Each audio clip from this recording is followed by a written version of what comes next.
Hey, it's Dorleen. Welcome to my channel. I'm doing a really quick flip through of this paper bag album that I made. Now, my son and daughter-in-law got married in 2019. I did make them a big 12 by 12 album. This one's for me, but I don't know why it took me so long to create it. But you can see here there's lots of pockets and there's a lot of flip tabs, and it really holds a ton of pictures. So this is a large paper bag. It's about 8 by 8, or I should say 16 by 8, but then folded.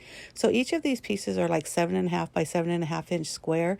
So you can see what I did is I took a 12 by 12 piece of cardstock, cut it down to 7.5, but then I scored it at the 4.5. So I get these tabs, which are perfect for this kind of thing.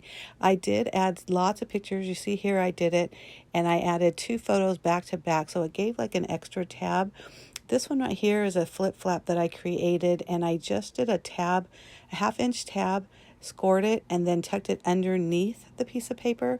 So there's so much you can do with the paper bag or any kind of mini album. You're not stuck to just a flat piece of paper.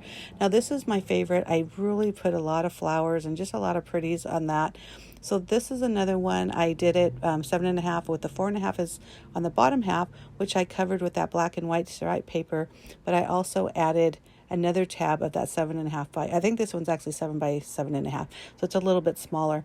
Here are the pockets that I'm just pulling in and out there. And then I wanted to show you this portion here. So this was something I decided to do last minute. I just used a double-sided tape, a very strong one, and I made sure I pressed it down so it stuck.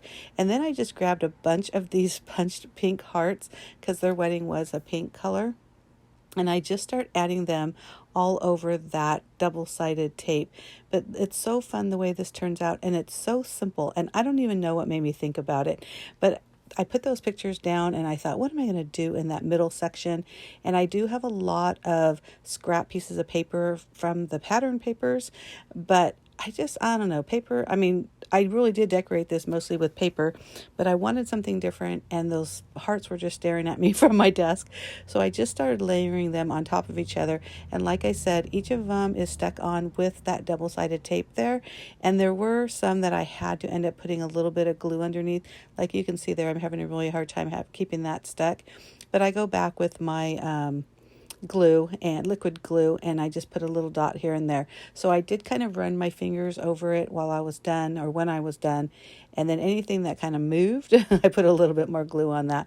But isn't that super cute? I did use a white pen and also a little bit of black marker, and just highlighted here and there, not all of them, but a lot of them, just to add a little something. But I just love this. And you will notice throughout the album is I didn't use a lot of embellishments. I punched a lot of shapes because everything that I created prior to making this one, when I made their 12 by 12, I pretty much used in there. And I'm talking all the rhinestones, all the pearls, ribbon, flourishes, all that really fun wedding stuff. So this was all the kind of extras. So what I had left over, and I had it all in one container. And so I went ahead and use those to make this album. So you can see there on this pocket, I made sure I matted all the photos that were being tucked in because I had all this extra pattern paper. And you see that cluster on top is really just like tags and punches and paper, just really cute. Those stickers, that groom with the real curly, bride and groom, that was all something I didn't use in the big album. Here's some more pullouts. And then I found this photo of my husband and I dancing. I don't know where it came from, but after I was all said and done with the filming, I realized it fell out of another one of these pull-out pages earlier, so I went ahead and just adhered it there. But like I said, I really tried to use as much of the products as possible because I knew this was going to be kind of the last, or at least of this occasion. So I did the same thing here like I did with the bridesmaids and stuff in the church, and I just added had them offset a little bit, those photos, but yet they are back to back. But all those tabs, like I said, super easy to do.